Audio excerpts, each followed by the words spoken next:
posting in every day. You got me working, and we're pushing it in every way. Have you seen this? This is from Indeed, one of the UK's largest recruitment consultants. They've just published their career stages table. Watch me now.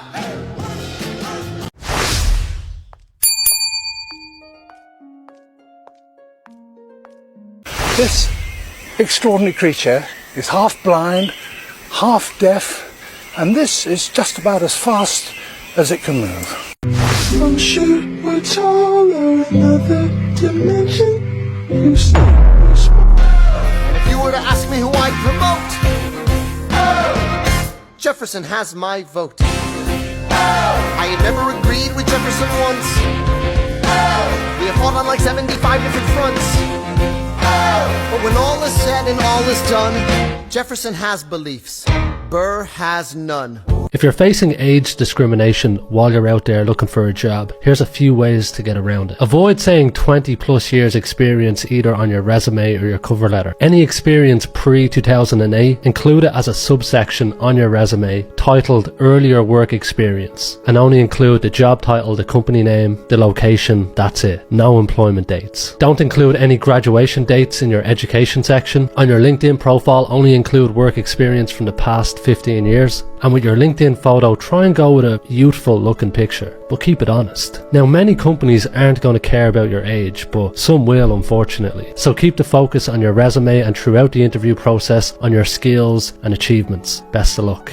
And apparently, by the age of 45, you're in your late career. When you get to 55, you're in decline. Pull up a chair, we need a chat. I don't know whether this was just a clever bit of marketing to get clickbait, but it has certainly set pulses racing, and for all the wrong reasons. I'm 48, and so apparently I am well into my late career. Now, I was only having this conversation with someone at work the other day, basically along the lines of, at 48, realistically, I've got probably at least another 20 years worth in me of work. And the thought that those 20 years are basically going to be 20 years of slow, gradual decline is pretty depressing.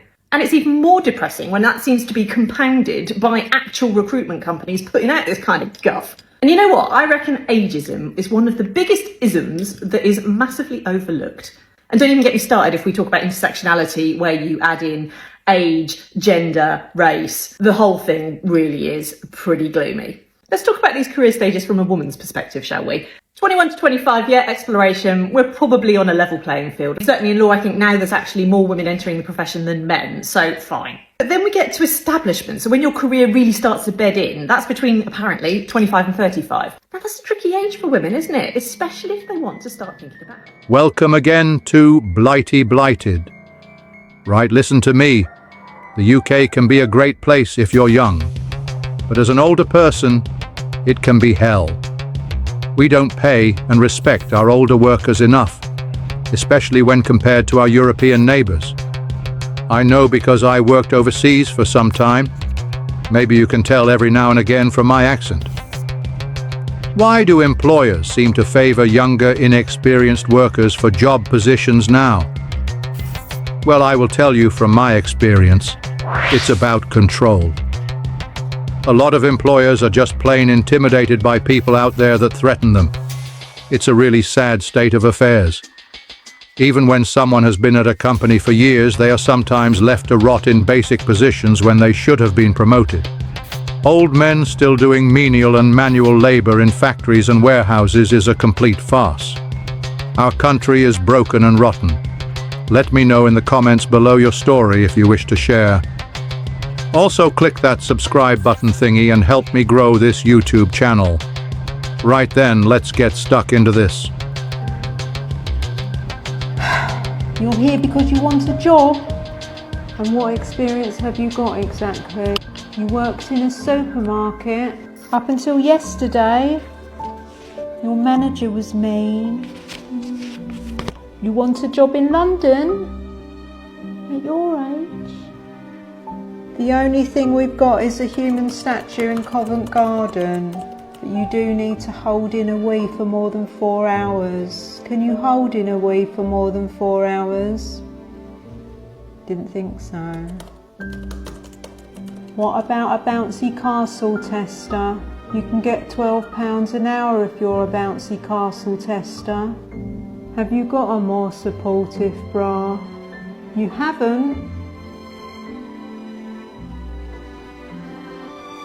Julie, this senior lady with a badly fitting bra and no bladder control is looking for a job. Have we got any jobs for older people? We haven't.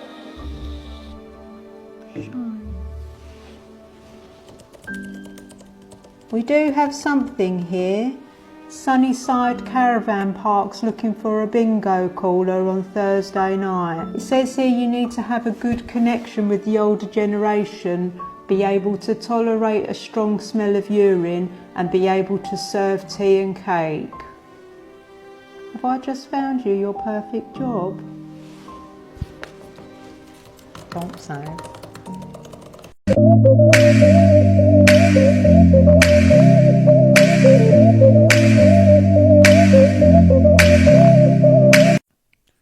It's 2025, and the new reality is that people in their mid-50s, late 50s are the new unemployables. Like, I am fortunate right now that I have a gig right now, right? But if I lost it, from what I'm seeing and what I'm hearing and from all the comments I'm getting on my posts, it's like, if you get blown out of your job, if you get laid off, fired, downsized, whatever it is, aged out, which is a very common thing, it's almost impossible to land another job at your current level. You can almost kiss it goodbye. You might be able to, grab part-time gigs or low-level jobs, but nobody, and I mean nobody, wants to hire somebody who's 57, 58, 59, 60 years old for any kind of an important job. They can say ageism is illegal all they want. They can make believe that it's kumbaya and we love everybody and we're all equal. And no, it doesn't work like that. Younger people, first of all, think that older people are not smart. They're not quick enough. Maybe they can't type good with their thumbs, whatever it may be. They don't think that older people are smart or equipped to handle work in the new world. That's just the way it is. They think they're smarter. They want somebody younger who's maybe has more energy, is going to definitely cost less money, and they're going to go that route. They're not going to hire you or me. So have to prepare for this, right? Have to prepare. If it ends today, what do you do? What do I do? I don't know. Very, very important, very sad, but we have to figure a way out of this thing. If you feel what I'm saying is true, let me know in the comments. If you think I'm full of you know what, let me know in the comments as well. Looking forward to hearing from you.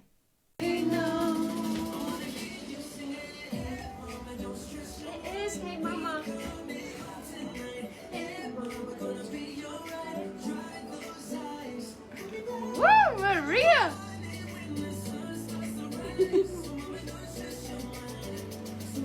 Special mind. Woo! Oh yeah, I love dancing. Woo! How are they?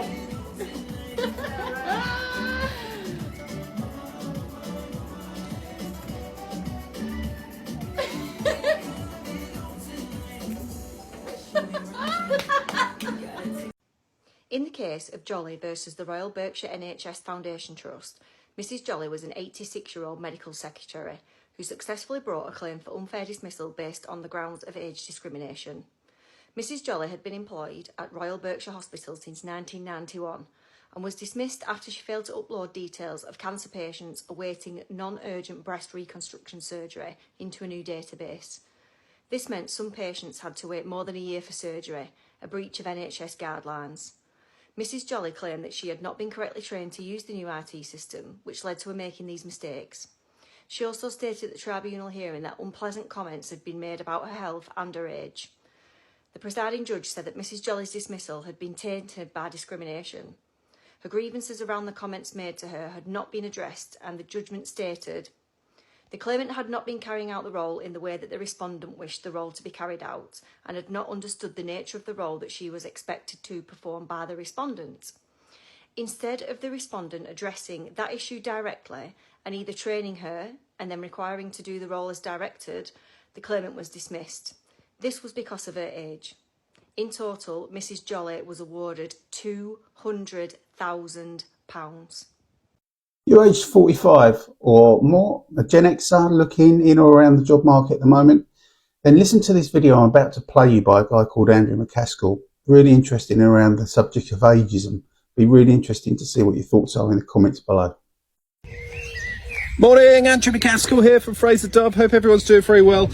It blows my mind the fact that age discrimination is still absolutely rife in European markets. I can't actually believe how blatant it still is. It's incredible. Over the last 20 years in exec search, the amount of conversation I've had whereby they've gone, right, we're looking to hire a new MD, but we're looking at this over a 5 to 10 year journey, so we don't want somebody who's in their 60s. It's crazy. It's absolutely crazy. It's like we don't value experience anymore, which is nuts. But also, it's a false assumption because the statistics suggest that you'll get a longer tenure out of a mature age person than you will out of a younger person. Yeah? So you're statistically far more likely to get 5 years tenure out of someone in their 60s than you are someone in their 30s. Let alone the rich benefits that happen when you mix experience with youth and you get reverse mentoring happening and you just get people coming in who are bringing, you know, a lot of resilience and have gone through a number of economic cycles and aren't going to be put off by some of the agility that's required to succeed in the current ecosystem. So don't do it. It's such a wrong assumption and it's not fair, it's not legal, and it just doesn't make any sense. Yet most places seem to quite openly still discriminate by age in a way they don't discriminate in any other way. So, if you really care about cognitive diversity, if you really care about results, and societally, if you really believe there's a talent crunch at the moment and that we're short on good people, why on earth would you rule out an entire generation who've got so much to offer? Think bigger. Let's get to work. Hello, it's Jenny from Jenny Lyons Employability. Today, a little something for the over 50s. I'm not going to sugarcoat this. Looking for a job when you're over 50 is not easy. To be fair, looking for a job at the moment for most people is not easy. But when you're over 50, it can be more challenging, particularly if you haven't had to look for a job for many years. If you've never worked, if you've always worked and you never thought you'd have to look for a job again. They've raised the pension age. And I understand why a lot of people in the over 50s looking for a job, are finding it a struggle. I'm here today to tell you that you're not alone and there is help out there. But, and this is a big but, you have to be open-minded and you have to accept the help. Nobody likes to hear the word retrain, particularly when you're over 50. And people can often feel overwhelmed by the concept of having to learn things again. But we're learning every day. Don't think about retraining and learning new things as a chore, as a kind of, oh God, I've got to do that. Learning isn't all about sitting around a room, somebody boring telling you how things are. Approach is important. You need to think about your mindset and you have to embrace learning new things. Allegedly, we are not an ageist society, but we all know that's not necessarily true. Some people look at an older person and think they're going to be hard work. It's up for us, because I am over 50, it's up to us to always embody the spirit of, I can do this. If we tell ourselves we can't do it, then we're unlikely to do it. So be positive, be very positive. This is just a short nugget today, but in the next coming days, I'm going to be giving out specific advice for where to look for work if you are over 50. You've got this. You're not defeated because you're over 50. You're a winner. A lot of people didn't make it to 50. Embrace the fact that you're over 50. We're looking for a job. We can do this. Any comments? Any advice you need? Follow me, leave a comment. You know what to do. Work your thing. Good luck. When you think of driving UK growth, you probably think of AI, clean energy, or startups. But here's the truth. The biggest untapped growth engine could actually be our aging workforce. Right now, nearly 1 in 5 people are over the age of 65. And by 2072, it will be 1 in 4 people. Now, this isn't a future problem. It's already reshaping our economy. Over 50s make up around 31% of the workforce in the UK's 8 key growth sectors. But every single year, around 437,000 people end up leaving due to retirement, health reasons, or caring responsibilities. Now, that's £31 billion in lost output and £11.5 billion in lost tax revenue every single year. Sectors like clean energy and professional services are expected to create millions of jobs in the coming decade. But without older people staying or returning, there's not enough people to fill the gap. Now, there are a couple solutions to this, one being support mid and late career reskilling so that older workers can transition into higher demand industries. The second being flexible working and health support so that we can retain and keep the experienced talent within the workforce. And the third being targeted recruitment so that we can bring back those workers who left during the pandemic. If we kept even half of the older workers who are leaving now, then we'll be well on our way of the UK's goal of hitting an 80% employment rate. Demographic change isn't the future, it's already here. And if we ignore the aging workforce, then we end up risking leaving trillions in untapped growth potential. But as always, I'm interested to hear your thoughts, so let me know in the comments below. What is your take on this? I feel like there's not enough people talking about this. Why are those of us in midlife not talking enough about how hard it is to get a job at this stage in the game?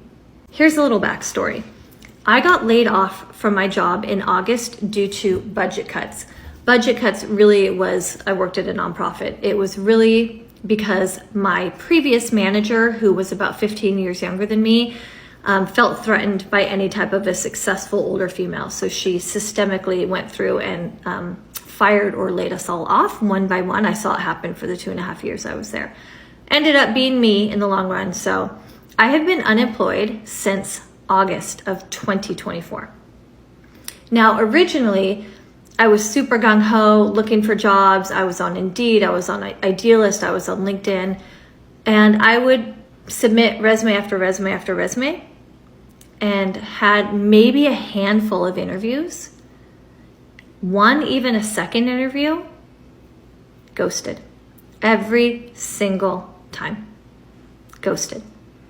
Some of them, I would just submit the resume and like 10 seconds later, get an email back saying, thank you, but we've decided to pursue other candidates. Hello, you haven't even met me yet.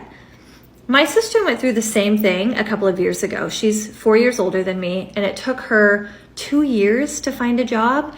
And she really felt at the time like it was ageism. She was seeing people with less experience getting hired for these positions and really felt like it was because she was older, even though she had tons of experience and would have been a better fit for the job. And I didn't really think about it all that much because it wasn't happening to me. And now that it's happening to me, I'm like, oh my God. The people who are getting these positions that I'm hiring for are all like 20 years younger than I am. And even though I have more wisdom, more maturity, more supervision and management experience, more nonprofit experience, more life experience, the hiring departments do not really seem to care. That does not seem to matter. They want somebody young, somebody eager, somebody more energetic. I don't flippin' know. But ageism is real, and ageism in the workplace is real. I have now experienced it twice, once with trying to find a job over the last almost year, and once from getting laid off because my 15 years younger than me boss couldn't handle the fact that I was successful at this job and older than her. She felt very threatened. So it just kind of sucks. It just kind of sucks to be a 50-year-old woman looking for a career and really motivated to work in an industry that's impactful, because that's what I've always done.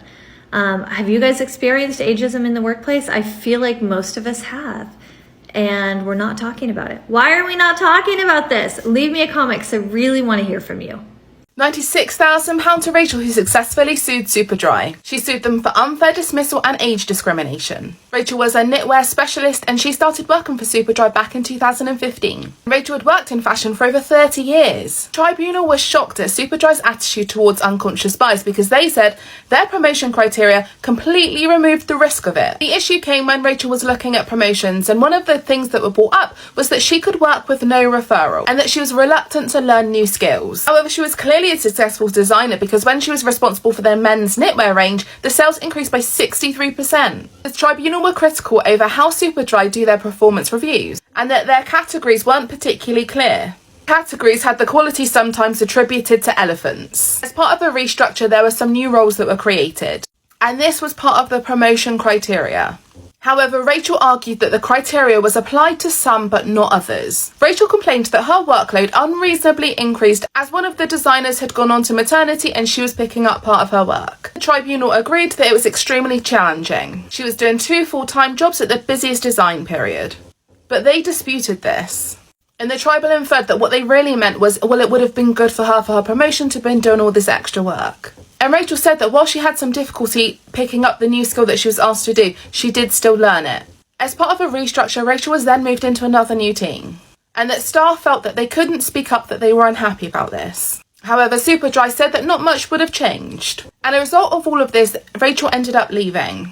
Part of the reasons were that she had unreasonable pressure placed on her. She said that she wanted to leave in as pleasant manner as possible. Then she was asked to leave a month early. Rachel tried to raise a grievance after she left, but it was rejected. The tribunal said it's not disputed that Superdry failed to promote Rachel or grant her the job title of lead designer. She had every reason to anticipate the promotion, and that Superdry's acts and omissions did amount to a fundamental breach of Rachel's contract of employment, and that Superdry did nothing to support Rachel despite the increase in her workload. They did this in significant part because of Rachel's age. They said the Superdry's criteria for promotion was flawed, that a similarly valuable designer who was significantly younger than Rachel probably would have been promoted, and that Superdry shouldn't have been surprised at Rachel's complaint because she had been asking about promotion for such a long period of time, and that Superdry's behaviour did violate Rachel's dignity and created a hostile, degrading and humiliating environment for her. So she got a basic award, compensation, injury to feelings and financial losses. £96,000 in total. You've worked all your life, you've paid in all your life, and you've forgotten.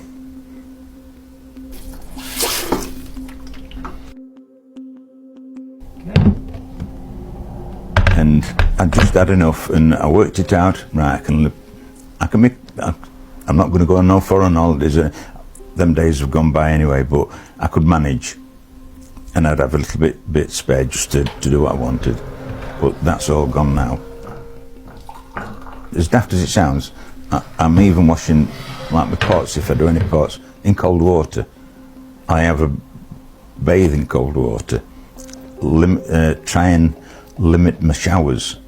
I've even I've had to put my fridge freezer in the garage and buy a little tiny fridge and live from day to day. Just sit and think about it, it would to destroy you. It would, honestly.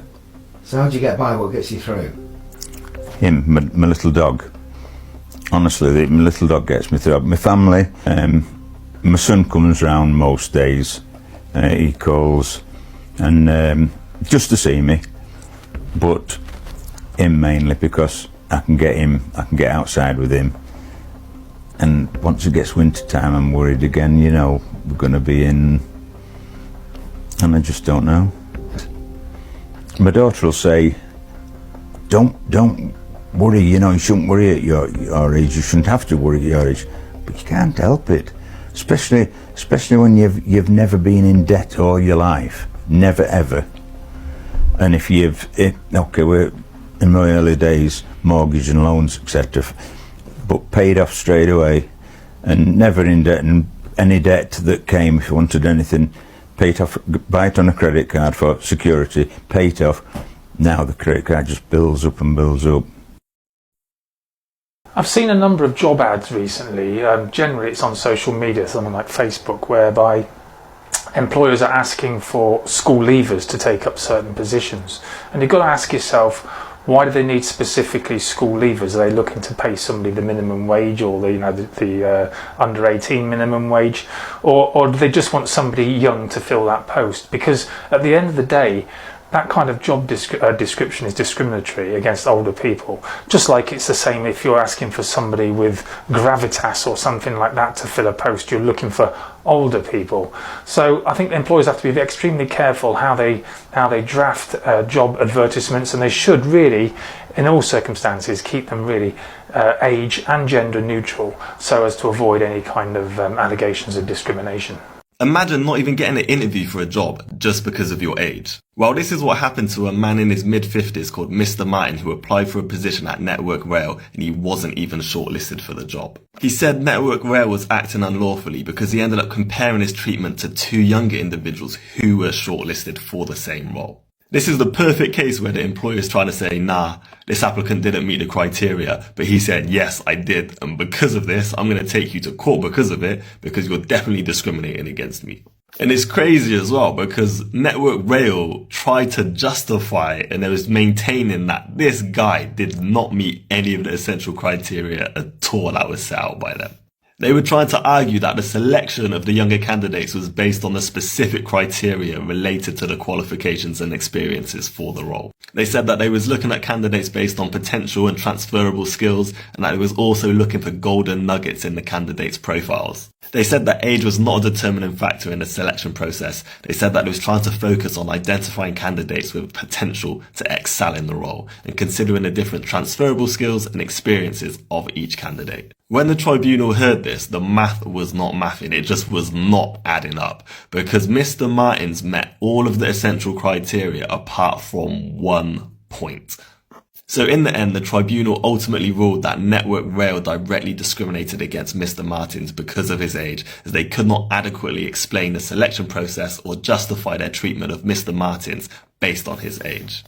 How do you prove that discrimination happened at work? This is the number one question that I get when I talk about discrimination at work, because people think, well, I can't prove it. I don't have any witnesses. It's not written down, so I can't do anything about it, right? Well, let's look at how the tribunal actually considers the burden of proof in these cases.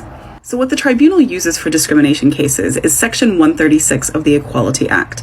And what that essentially says is, if the claimant can put forward facts that, in the absence of any other explanation, looks like it could be discrimination, then the burden of proof shifts to the employer to prove that it wasn't discrimination. And if the employer can't prove that, then the tribunal needs to conclude that it was discrimination. So what this essentially means is you don't have to have a smoking gun. You can lay out the facts of the situation and things like comparisons with other employees to see if the tribunal can infer discrimination, and then it's on the employer to prove it wrong. Most people wait too long to live, and when they finally can, they're too tired to enjoy it. They keep putting it off. Joy, rest, travel, gifting, always waiting for a better time. But the window doesn't stay open forever. One day energy dips, health shifts, and life shrinks. I've seen it too many times, decades spent saving, and still they miss the moment. What if you already had enough? What if the thing that you're waiting for is waiting on you?